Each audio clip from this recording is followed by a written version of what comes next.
자, 7장 8절부터입니다. 8절부터 16절까지 말씀은 미혼자들, 결혼하지 않는 자들과 이미 그 과부들이라는 것은 남편이 죽은 자들이잖아요. 그런 사람들에게 어떻게 할 거냐라는 거예요. 이것이 나중에 이제 25절부터 다시 40절까지 반복이 됩니다. 8절부터 16절을 25절부터 마지막 절까지 다시 한번 반복해 줘요. 뒤에 더 자세히 나와요. 미혼자들과 과부들에 관한 이야기입니다. 자, 어떻게 하는 것이 좋으냐? 8절입니다. 내가 결혼하지 않은 자들과 과부들에게 이르노니 그냥 나와 같이 그냥 이렇게 지내는 것이 독신으로 지내는 게 낫다. 만일 절제할 수 없거든 결혼하게 하라. 왜냐하면 정욕이 불같이 타는 것보다 결혼하는 것이 낫다.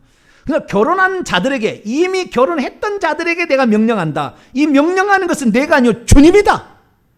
여자는 남편에게 갈라서지 말고 만일 갈라섰더라도 그대로 지내든지 다시 남편과 화합하든지 하라. 그리고 반대로 남편도 아내를 버리지 말라. 이혼 없다라는 거잖아요, 결국에.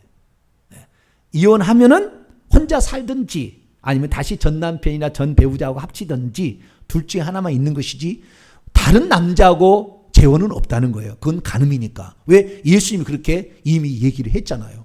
자, 마태복음 5장 또 열어볼까요? 예수님의 말씀이 하나님 말씀이에요. 바울은 성령의 감동으로 시대적 상황에 따라서 그들에게 필요한 조치를 취한 것이고요. 마태복음 5장 32절 읽습니다. 시작. 나는 너희에게 이르노니 누구든지 음행한 이유 없이 아내를 버리면 이는 그녀로 간음하게 함이요. 또 누구든지 버림받은 여자에게 장가가는 자도 간음합니다. 이때 나오잖아요. 그러니까 간음이에요. 그런 사람은 불과 이왕으로 타는 못에 던져진다. 딱 규정이 되어 있습니다. 요한계시 21장 8절, 고린도서 6장 9절, 10절 이렇게 보게 되면 딱 정해져 있어요. 그런데 우리가 원칙이라는 것을 알아야 되는 것이고, 그러나 개개적 상황에 있을 때는 또 다른 하나님의 뜻이 있으면 그걸 물어봐야 되겠죠. 그때는. 그래서 결정을 해야 되는 것이지, 목사님 말씀처럼 야, 너 아니래. 야, 딸, 너 재혼 오늘부터 이혼해 다시. 이러면 안 되나? 뭐 그렇게 무자들이 하면 안 된다 그 말이에요. 바울도 지금 임박하는 환난을 위해서 이렇게 해라. 그런데 아니 그건 내 말이고 이렇게도 할 수 있다. 이렇게 되는 것이지. 그냥 무자들이 그냥 탁 잘라버릴 수는 없는 거라 그 말이에요. 그렇다 이거예요. 그 다음에 12절입니다. 7장 12절. 그 나머지의 사람들에게 내가 말하노니 이는 주의 명령이 아니라 이건 내 말이다 예요.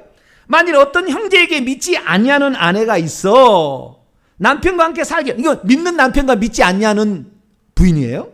그때는 이 아내가 여보 나는 당신 믿는 남편하고 살고 싶어. 그러면 이혼하지 말라는 거예요. 그럼 뭐 하고 있었다는 거예요? 고린도 교회는 지금 이혼을 하고 있었다는 거잖아요. 지금 바울이 이렇게 권면하는 것은 지금 그런 상황 가운데서는 이혼하고 있었다는 거예요. 그런데 그 버리지 말라 얘기하고요. 반대입니다. 13절. 어떤 여자에게 믿지 아니하는 남편, 이건 믿는 여자인데 믿지 아니하는 남편이 있어 아내와 함께 살기를 좋아하면 그 남편을 버리지 말라. 내가 이혼하지 말라는 거예요. 그런데 14절. 믿지 아니하는 불신 남편이 아내로, 이것은 그 뒤에 이제 15절 나오네요. 여기서 14절 읽습니다. 믿지 아니하는 남편이 아내로 말미암아. 왜 이혼하지 않아야 되는 이유예요? 믿지 아니하는 남편이 믿는 아내로 말미암아 거룩하게 되고 믿지 아니하는 아내가 반대가 또 남편으로 말미암아 거룩하게 될 수도 있다. 그렇지 아니하면 너희의 자녀도 깨끗하지 못하니라. 그러나 이제는 거룩하니라. 이게 무슨 말이냐면 부부 중에 한 사람은 믿는 사람이 있고 믿지 않는 사람이 있잖아요. 처음부터 안 믿었겠죠. 믿지 않는 사람은 결혼식 갖고 이렇게 한 사람은 평생 고생하는 것이고 대부분 믿지 않다가 결혼했는데 어느 날 믿게 됐다고 말이에요. 그런데 마누라가 믿기도 하고 남편이 믿기도 하고 그래요. 저는 이게 봤을 때 마누라가 믿는 것이 훨씬 퍼센트가 많더라고요. 근데 어떤 데 보면은 가끔 가다가 부인은 진짜 영락없이 불신자고요. 남편은 신앙이 좋은 사람이 있더라고요. 그런 사람도 가끔 봤어요, 제가. 근데 어쨌든 안 믿다가 어느 하나가 믿게 되었어요. 근데 고린도 교회 그때 당시에는 이 믿지 않는 남편과 믿지 않는 아내가 있으면은 이혼을 막 하고 있었어요. 이혼을 하고 있었어요. 왜냐하면은 어떻게 돼요? 예수님이 그런 말 했잖아요. 환난을 닥칠 때 네 부모가, 네 아내가, 네 남편이, 네 자식이 너를 고발해가지고 그렇잖아요. 그러면은 예수 믿는 내 마누라 여기서 빨리 잡아가라고 그럴 거 아닙니까? 그냥 빨리 이혼해서 끝내야지. 안 그러니까 머리가 지금 돌아가면은. 예? 그러니까 우리가 지금 우리 자녀들을 빨리 또 우리의 부모나 우리 가족들을 전도해야 될 이유는 나중에 진짜 환난을 당할 때 우리를 넘겨줄 사람이 많습니다. 우리를. 그래서 빨리 전도해야 돼요. 나중에 틀림없이 넘겨줍니다. 예. 넘겨줄 날이 와요. 예수님이 얘기했어요. 그러니까 빨리 전도를 하셔야 돼요. 근데 그런 상황이니까 막 이혼을 하고 있었다는 거예요. 근데 바울은 이건 주의 명령은 아니지만 내가 얘기할 때에 이혼하지 마라. 바울은 이혼하지 말아요. 그냥 그대로 지내는 게 좋아. 예. 이혼했으면 이혼한 것이고 지금 살고 있으면 그냥 살아. 불신 남편도 살고 불신 여자애도 그냥 살아라. 이게요. 살아라. 근데 왜 그러느냐 그 이유를 대는데 뭐냐면 믿지 아니하는 남편이 믿는 아내 때문에 거룩하게 될 수 있다. 다시 말해서 예수님을 믿고 그 죄를 용서받아서 구원받을 수도 있다라는 거예요. 영향을 받기 때문에. 아예 불신 사람 만나면은 예수 믿기 어려워요. 어른 돼가지고는. 어릴 때부터 교회를 다녔던 경험이 있어야 그래도 교회를 나오는 거지. 한 번도 교회를 안 나갔는데 나중에 나이 들어서 교회 나와서 천국 가기는 꿈에 떡어도 어려워요. 더 어렵습니다. 인생에 큰 어려움이 있다든가 누가 기도를 엄청 했다든가 가족 중에 믿는 자가 있다든가 그래서 가능한 거지. 그냥 이렇게 어른 돼가지고 예수 안 믿는 사람 예수 믿기 어려워요. 믿기 어려워요. 그런데 한 사람이 믿으면 그 남편을 위해서 기도할 거 아닙니까? 네, 기도할 거 아니에요. 그 다음에 지극정성으로 사랑으로 섬길 거 아니에요. 네. 그래서 저는 지금까지 봤는데요.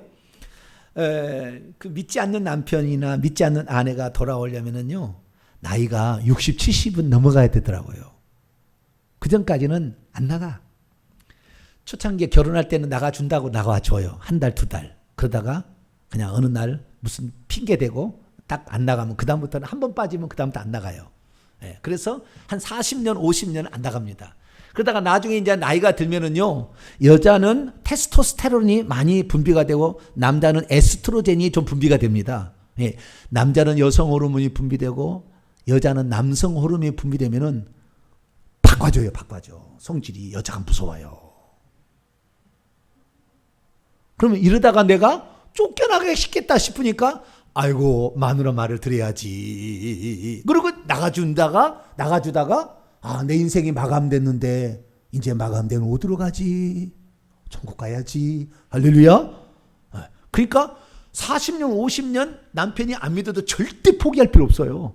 어느 날 남편이 바지가랑이 붙잡고 올 날이 있다 그 말이에요. 그래서 사도 바울은 그렇게 된다는 거예요. 또한 이것이 어떤 또 증거가 있냐면은 믿는 둘 다 안 믿어도 한 사람만 믿어도 그의 자녀가 믿을 확률이 있다는 거예요. 자녀들도 그 부모가 믿는 어떤 한 사람 때문에 믿을 수 있기 때문에 이것 때문에 남편이나 아내가 한쪽만 믿어도 구원받을 수 있는 개연성이 훨씬 높아진다는 거예요. 불신 둘 있는 것보다는. 그러니까 이혼하지 마라. 그런데 불신 남편이 믿는 여자를 버리겠다 그러면 어쩔 수 없다. 그건 어쩔 수 없다. 그건 이혼 당하는 거지 이혼하는 건 아니니까 그때는 어쩔 수 없다라고 얘기하고요. 그러나 15절 혹 믿지 아니하는 양쪽에다 믿지 아니하는 자가 서로 갈리겠다고 하면은 뭐 갈리든지 말든지 뭐 갈려자 하라. 형제나 자매나 이런 일에 구애될 것이 없느니라. 그러나 또 다음에 그렇게 해놓고는 또 뭐예요? 그러나 하나님은 화평 중에서 너희를 부르 그렇게 하지는 말아라. 이렇게 또 얘기를. 사도 바울은 맨날 이렇게 했다가 또 아니나 이렇게 했다. 이것도 주의 말이다 그랬다. 아니 또 내 말이다. 나는 또 이렇게 얘기를 하는데요. 어쨌든 뭐 우리가 잘 알아들으면 좋을 것 같습니다. 16절 중요한 말입니다. 읽습니다. 시작. 아내된 자여 내가 남편을 구원하는지 어찌 알 수 있으며 남편 된 자여 내가 내 아내를 구원하는지 어찌 알 수 있어요. 그거예요. 그래서 우리가 구박을 하더라도 부인들이여, 예수 믿는 부인들이여, 전 세계 부인들이여, 아무리 구박해도 이혼하지 말고 끝까지 남편 구원을 위해서 기도하기를 축원합니다. 남편을 위해서 누가 기도해 주겠냐? 이혼하면 누가 기도해 주겠냐 그 말이에요. 누가 기도해 주냐 그래요. 돈도 안 벌어주고 구박해도 끝까지 참으세요. 그리고 기도하세요.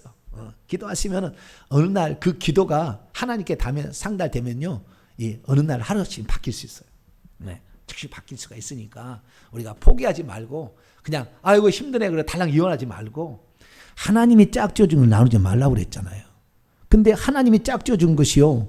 우리가 만나서 결혼한 거지 하나님이 짝지어준 물론 하나님이 짝지어준 거죠. 그런데 우리가 만나서 결혼한 거 아닙니까?